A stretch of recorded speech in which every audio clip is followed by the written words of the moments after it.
नाजरीन, पिछले दिनों इंडिया में वक्फ बोर्ड के खिलाफ एक बिल आया जो अपर और लोअर हाउस से पास होकर अब कानून बन चुका है। इस बिल को इंट्रोड्यूस कराते हुए बार बार ये दावा किया गया कि यह कानून मुसलमानों के, खासकर पसमानदा और गरीब मुसलमानों के हक में है। ये दुनिया का सबसे बड़ा वक्फ प्रॉपर्टी अगर हिंदुस्तान में है तो उस प्रॉपर्टी से गरीबों का उत्थान के लिए, लोगों का भला के लिए अगर ये सरकार नरेंद्र मोदी जी के नेतृत्व में गरीब मुसलमानों के लिए काम कर रहा है तो इसमें आपत्ति क्यों होना चाहिए, आप लोग बताइए। गवर्नमेंट के leaders, government backed intellectuals, government backed media houses सब ये समझाने लगे कि ये वक्फ बिल मुसलमानों के फायदे के लिए है, इससे गरीब मुसलमानों का खूब भला होगा। ये जो वक्फ अब तक है, आज मौजूद है, इस पर केवल मुसलमानों के अभिजात वर्ग का आधिपत्य है महोदय। इसमें कौन है? शेख, सैयद, पठान, सिद्दीकी, मिर्जा आदि। इसमें श्रीमंत गरीब मुसलमानों का, पसमानदा मुसलमानों का कोई इसमें रोल नहीं रहा।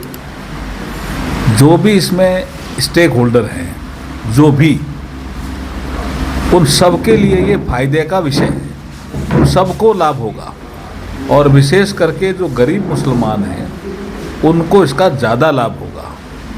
यही विषय हम समझाने के लिए आए हैं। मगर हम ये देखते हैं कि बीजेपी गवर्नमेंट ने जिसके लिए भी ये कह करके कानून लाया कि ये उनके फायदे के लिए है, उन्हीं लोगों ने बढ़ चढ़ के उसके खिलाफ प्रोटेस्ट किया है। फार्मर बिल आया, किसानों ने रोड ब्लॉक करके प्रोटेस्ट किया।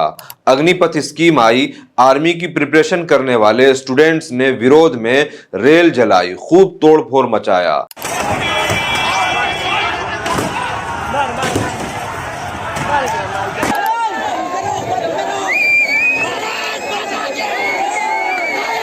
सीए कानून आया तो असम के ट्राइबल्स, इंडिजिनस असमीज ने पूरे असम को बंद कर दिया था। Now hundreds of people are taking to Guwahati streets to challenge the government's plan of implementing the Citizenship Amendment Bill.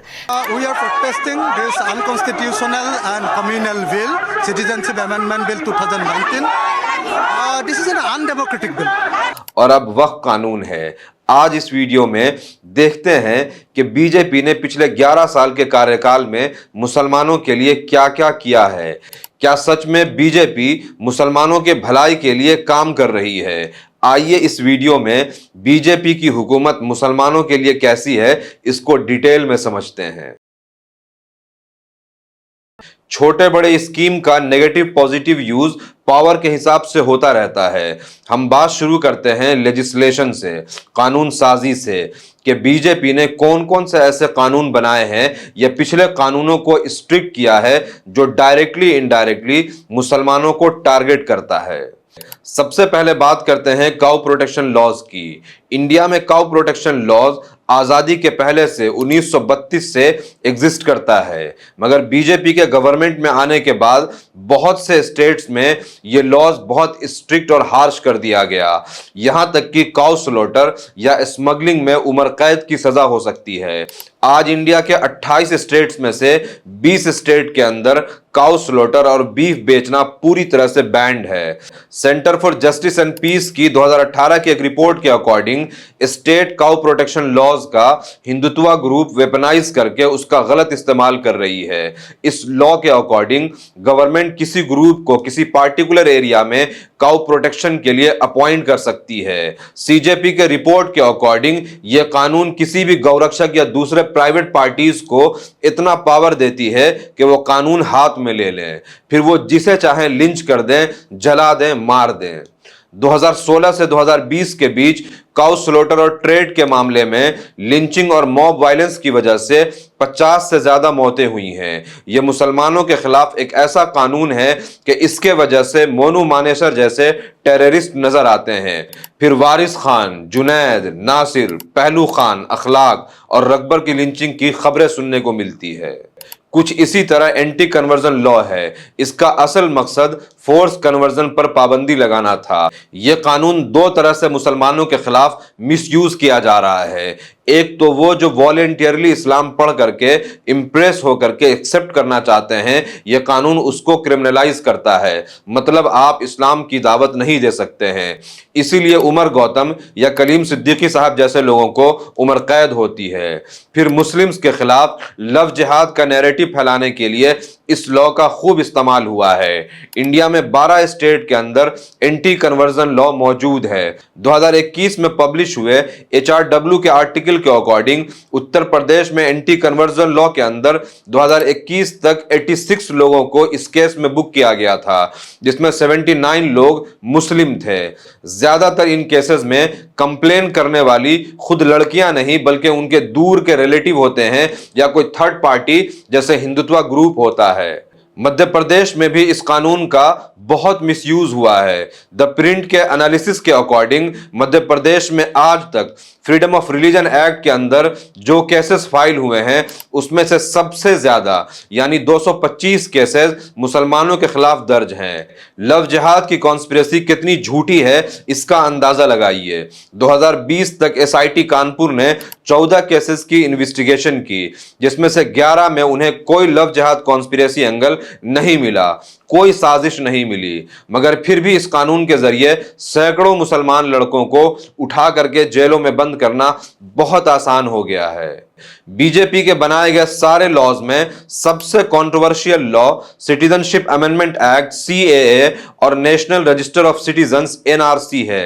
इसके खिलाफ देश भर में खूब प्रोटेस्ट हुआ। नेशनली इंटरनेशनली इन लॉज को बहुत क्रिटिसिज्म मिला। CAA एक ऐसा कानून है जो रिलीजन के बेसिस पर सिटीजनशिप अलॉट करता है। हिंदू, पारसी, सिख, बुद्धिस्ट, जैन फॉरेनर्स जो पाकिस्तान, बांग्लादेश, अफगानिस्तान से 31 दिसंबर 2014 से पहले इंडिया आए थे, सिर्फ 5 साल में ही वो इंडियन सिटीजनशिप के लिए एलिजिबल हो जाएंगे। 2019 में ह्यूमन राइट वॉच ने अपनी स्टेटमेंट में इस लॉ को मुस्लिम्स के अगेंस्ट डिस्क्रिमिनेटरी बताया और लीगल एक्सपर्ट्स का भी यही कहना है कि यह लॉ इंडियन कॉन्स्टिट्यूशन के आर्टिकल 14 को वायलेट करता है, जो यह कहता है कि कानून की नजर में सब बराबर हैं। CAA के साथ सेंट्रल गवर्नमेंट पूरे इंडिया में NRC लागू करने की भी बात कर रही है। NRC एक रजिस्टर है जिसे इलीगल इमिग्रेंट्स को पहचानने के लिए और उन्हें डिपोर्ट करने या डिटेन करने के लिए या इंडिया से बाहर निकालने के लिए बनाया जा रहा है। असम में इसको इंप्लीमेंट किया गया है, जिसमें 2019 की फाइनल सिटीजनशिप लिस्ट में असम के 19 लाख लोगों का नाम शामिल नहीं था। इन 19 लाख लोगों में से सिर्फ 7 लाख मुसलमान थे, जबकि 12 लाख नॉन मुस्लिम्स हैं।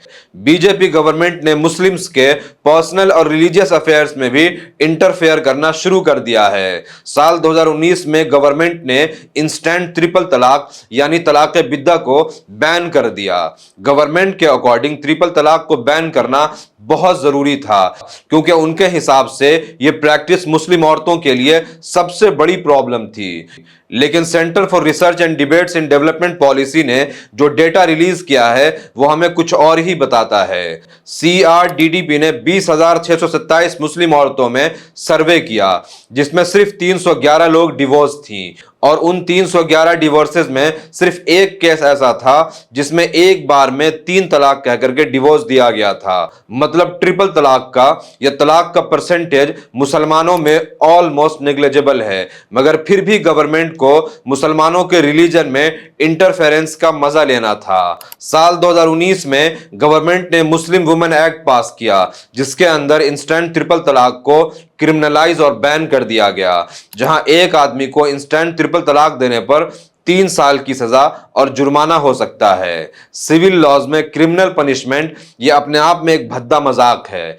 और तो और अगर किसी का हस्बैंड ट्रिपल तलाक दे तो इस कानून के हिसाब से उसका तलाक वैलिड नहीं होगा, साथ ही वो 3 साल जेल में रहेगा। तो सवाल यह है कि उसकी बीवी बच्चों का जेल से वो कैसे खर्च देगा। सुप्रीम कोर्ट ने जजमेंट दिया कि ट्रिपल तलाक अब वॉइड है, यानी शादी खत्म नहीं होती है। आप महिलाओं के हित में नहीं है, आप बर्डन ऑफ प्रूफ महिला पर डाल रहे हैं। 3 साल जेल में रहेगा, मेंटेनेंस कौन देगी? आप देंगे मेंटेनेंस। और ऐसा भी नहीं है कि मुस्लिम औरतों के हमदर्दी का दम भरने वाला ये मोदी सरकार इस कानून में उन 3 सालों के लिए हस्बैंड की जगह उन औरतों के लिए कोई वजीफा, कोई पेंशन फिक्स कर दे, उन्हें कुछ पैसा दे दे। ऐसा भी नहीं है। तो अपने आप में यह कानून औरतों के लिए पहले से और मुश्किल हो जाता है। इसी तरह से मुस्लिम पर्सनल लॉज को और छेड़छाड़ करने के लिए बीजेपी यूनिफॉर्म सिविल कोड यानी यूसीसी की तरफ कदम बढ़ा रही है।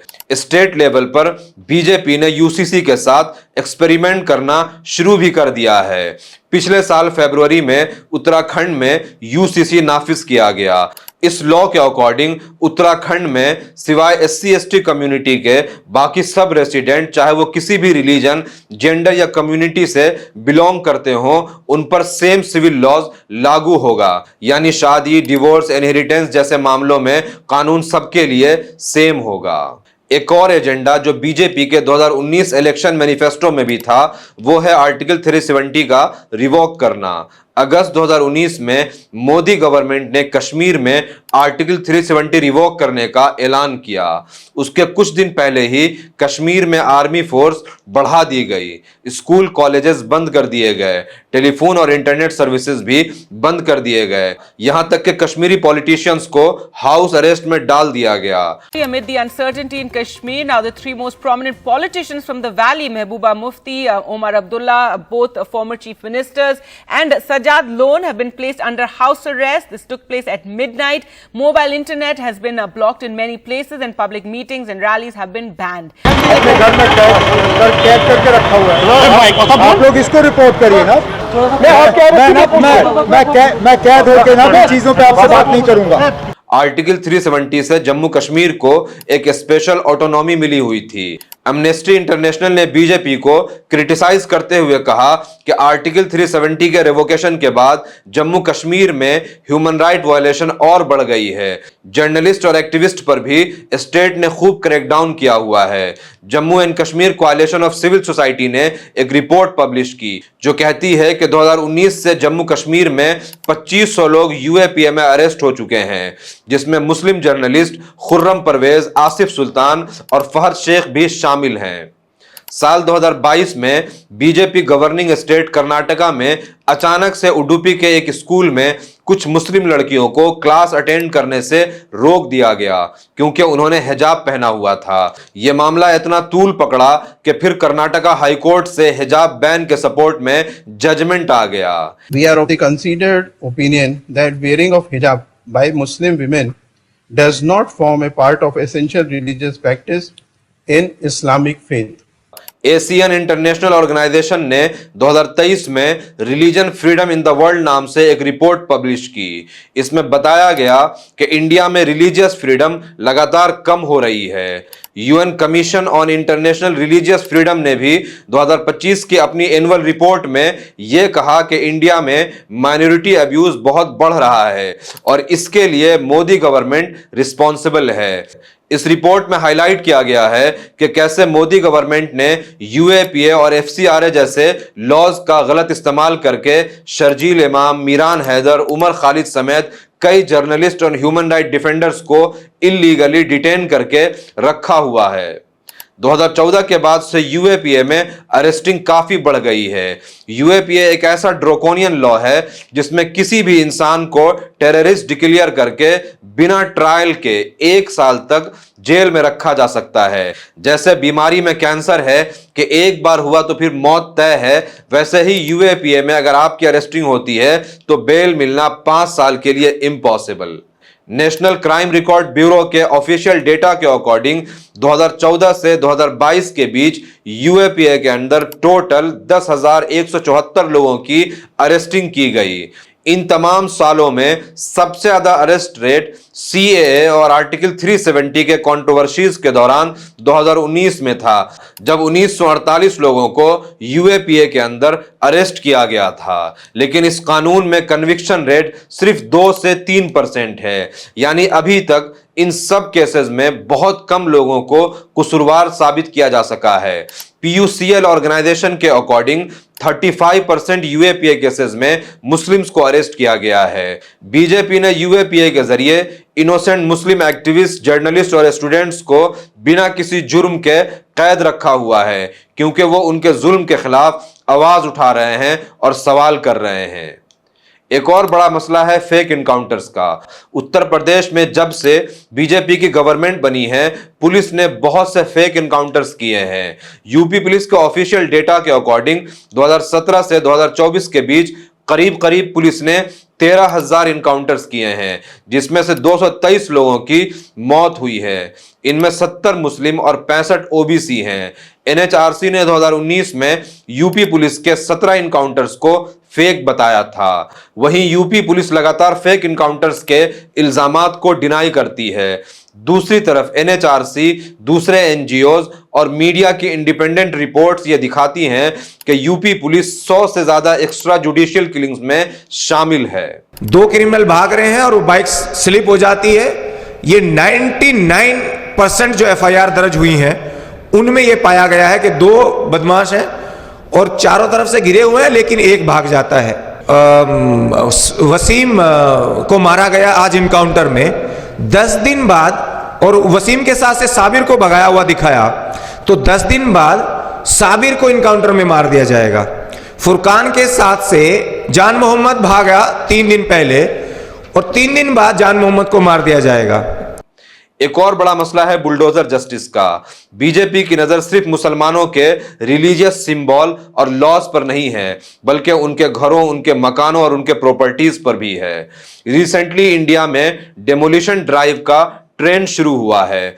यह demolition drive mainly BJP ruled states जैसे असम, गुजरात, मध्य प्रदेश, उत्तर प्रदेश और दिल्ली में चल रहा है। एक रिपोर्ट के अकॉर्डिंग पिछले 2 सालों में 1,50,000 घरों को डिमोलिश किया गया है, जिसमें 7,50,000 लोग बेघर हुए हैं। एमनेस्टी इंटरनेशनल के सेक्रेटरी ए कॉलमार्ड ने कहा कि बुलडोजर जस्टिस के नाम पर इंडियन अथॉरिटीज मुसलमानों के प्रॉपर्टीज को डिमोलिश कर रही है। यह पूरी तरह से अनलॉफुल और डिस्क्रिमिनेटरी है। 2022 में यूएन स्पेशल रिपोर्ट में भी यह हाईलाइट किया गया कि ये डेमोलिशंस स्पेशली मुसलमानों और माइनॉरिटीज को टारगेट करती है। सच्चर कमेटी के रिकमेंडेशन के बाद 2009 में मौलाना आजाद रिसर्च फेलोशिप आया, जिसमें माइनॉरिटीज और मुस्लिम स्टूडेंट्स को हायर एजुकेशन के लिए एमफिल और पीएचडी के लिए स्कॉलरशिप मिलती थी, मगर बीजेपी गवर्नमेंट ने 2022 में इसको बंद कर दिया है। मौलाना आजाद नेशनल फेलोशिप ये माइनॉरिटीज के लिए, तो अगर ये पहले ही माइनॉरिटी का जो रिप्रेजेंटेशन है, रिसर्च स्कॉलर, पीएचडी स्कॉलर जो बनते हैं उसमें पहले ऑलरेडी ही कम है, तो ये स्कॉलरशिप जब बंद हो जाएगी तो और कम हो जाएगा। शायद इसीलिए कि मुसलमानों में हायर एजुकेशन ना हो, इनके बच्चे जाहिल रहे, फिर इन्हें अनएजुकेटेड होने का ताना भी दिया जाए। बीजेपी ने ओवरऑल सेंटर और स्टेट लेवल पर 10 से ज्यादा एंटी मुस्लिम लॉज बनाए या इंपोज किए हैं। इन सब लॉज में एक एंटी मुस्लिम हेट्रेड पैटर्न बिल्कुल साफ जाहिर होता है। मुसलमानों के घरों को छोटे छोटे इल्जाम और क्राइम पर बुलडोज किया जाता है। एंटी कन्वर्जन लॉ और काउ प्रोटेक्शन लॉ के अंदर उनकी लिंचिंग की जाती है। सीए एनआरसी में उनकी सिटीजनशिप रिवोक की जाएगी। ट्रिपल तलाक और फिर हिजाब कंट्रोवर्सी और यूसीसी के थ्रू उनके रिलीजियस अफेयर्स में छेड़छाड़ किया जा रहा है। पढ़ने वाले स्टूडेंट्स को यूएपीए के झूठे केसेस में बुक किया जाता है। ये पढ़ ना सके इसके लिए उनके स्कॉलरशिप्स को खत्म किया जाता है। और इतना कुछ होने के बाद भी अगर बीजेपी ये कहती है कि वो वक्फ के भलाई के लिए, आम मुसलमानों के भलाई के लिए वक्फ अमेंडमेंट बिल लाती है, तो उस पर यकीन करने वाला मेरे हिसाब से कम अकल का अंधा है। आप क्या समझते हैं? अपनी राय कमेंट में बताएं। इस वीडियो को ज्यादा से ज्यादा शेयर करें। कमेंट में जरूर बताएं कि वीडियो आपको कैसा लगा। Thank you.